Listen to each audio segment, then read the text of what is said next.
Alright, hello YouTube, it's Lion here with Hobbies of Man once again, and today we are doing another review of Kaiju number 8. Now, this is going to be spoiler-filled for this chapter. I will also be talking about the previous chapter as we are doing a recap.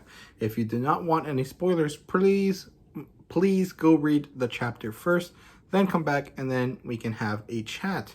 Now, what happened last week? Well, last week we didn't actually have a chapter, we just had a couple images, and that's because the author has decided to take 1 week off every month. So we're only going to get 3 weeks of content per month, or 3 weeks out of every 4 we will get content. Now, apparently this is also the same schedule that One Piece has. So that's actually very interesting. I'm not really sure what it means, but we can kind of guess that it probably means they're putting a lot of stock on this series, which makes sense. This series has been very, very good the whole 8 weeks that it's been running, or 9 this time.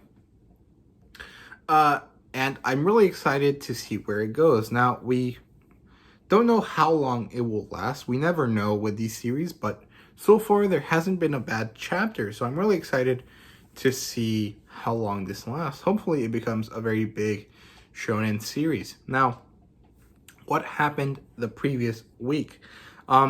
Well, if I remember correctly, what happened last time is that we had Kafka fight that giant kaiju, and we also have the fact that the small kaiju, the intelligent kaiju, was not there anymore, and we had Kafka fight the other kaiju and do that giant fist-to-fist thing where the kaiju gets destroyed. Kafka also saves Kikoru from a Joju, and that's it for that. Now, what happened this week? Well, before we do that, there's only 16 pages in this chapter, so it's very short, and it really is just a transitional piece between the end of the test and what happens next.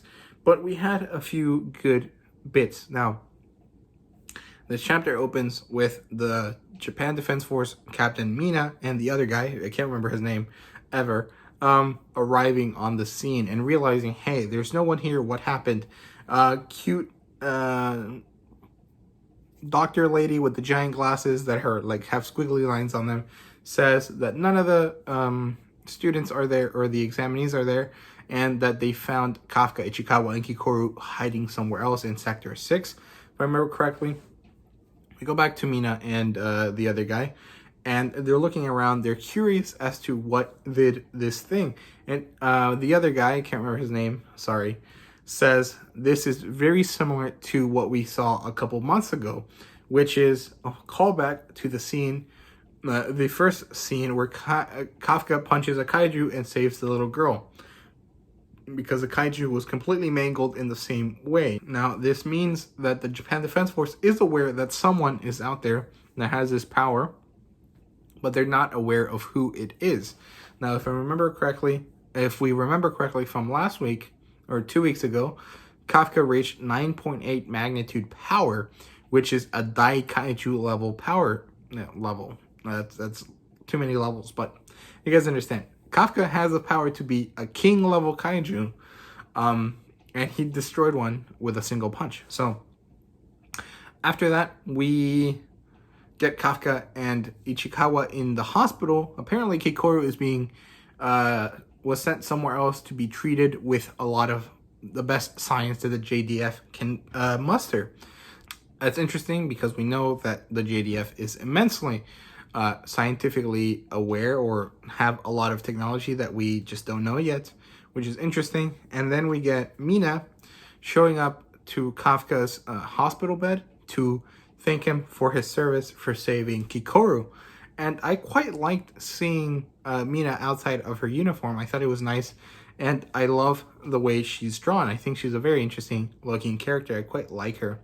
And I'm really excited to see where it goes. She's also an adult like Kafka, so I'm curious to see where the relationship goes as well. Now, after she leaves, Kafka and Ichikawa are confused. They're like, why is she here? Well, Kafka knows because he remembers her, and he was going to call out to her, but he decided not to, because he's not strong enough to do so yet. He does not deserve her attention, essentially.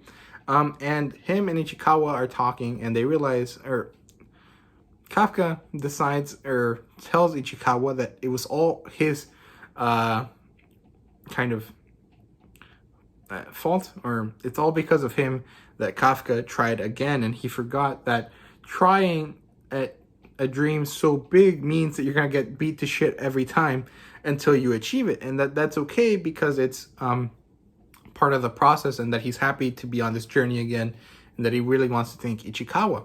And that's when Mina shows up, and then she leaves, and then Kafka gets a bit of another scene where he's thinking about his resolve and really trying his best to push through this difficulty and get better.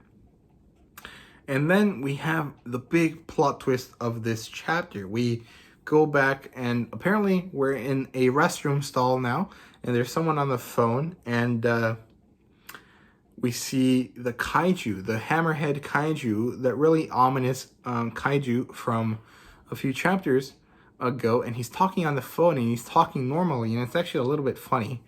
And then he starts to transform into a person. Now, that's crazy. And apparently he's a new guy on the cleanup crew, so this is very concerning. We're seeing that kaiju can turn into humans the same way humans can turn into kaiju, like Kafka can. Now, it's concerning, and is really going to be an issue going forward. I'm really excited to see how the Japan Defense Force, Kafka, and the story deals with this fact. Now, I'm saying that this is a kaiju turned human because the kaiju did not know how to use a phone. It said, "I think this is how you use a phone," and then clicks. So it's obviously not a person. That's really, really cool. I'm really excited to see what goes on. Now, I don't really have any theories yet, but obviously there's going to be more kaiju that can turn into people and more people that can turn into kaiju. We just have to figure out who is going to be who. I doubt Kikoru is going to be a person that turns into a kaiju. I think she'll want to become as strong as possible on her own, and then maybe after she has done that, she might turn into a kaiju, because she'll realize that Kafka is way above her league. Not really sure. I'm really excited to see Kikoru come back, and I want Mina to get a lot more development, because I really feel she doesn't get anything at all, even though she is the character that Kafka wants to interact with. So I'm not sure. And yeah, that's it. Thank you guys very much for watching. Please like, subscribe, and comment down below. Let me know what you guys thought. And as always, thank you guys very much for watching. See you guys later.